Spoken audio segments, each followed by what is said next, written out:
দেখতেই পাচ্ছ চিকেন কষা আমার কিন্তু হয়ে গেছে। এতে আমি কোনো রকম জল অ্যাড করিনি, একদম গ্যাসের আঁচ লো ফ্লেমে করে আমি কষিয়ে নিয়েছি।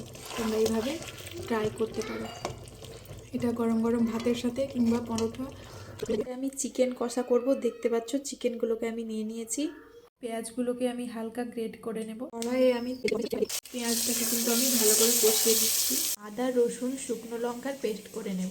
তেজপাতা এবার দিয়ে দেবো আদা রসুন লঙ্কার পেস্ট, স্বাদ মতো লবণ আর হলুদ গুঁড়ো। এবার আমি এটাকে কিছুক্ষণের জন্য কষিয়ে নেব। এটা কিন্তু আমার কষানো হয়ে গেছে। দেখতে পাচ্ছি মশলা থেকে তেল ছেড়ে এসেছে। এবার আমি ধুয়ে রাখা চিকেনটা দিয়ে দেবো। চিকেনটাকে আমি ভালো করে নাড়িয়ে নেব, কিন্তু এখানে কোনো রকম জল অ্যাড করিনি। এখন এভাবে আমি ঢাকা দিয়ে লো ফ্লেমে কষাতে থাকি। এবার আমি দিয়ে দিলাম ধনে গুঁড়ো, দিয়ে দিলাম এবার আমি জিরে গুঁড়ো।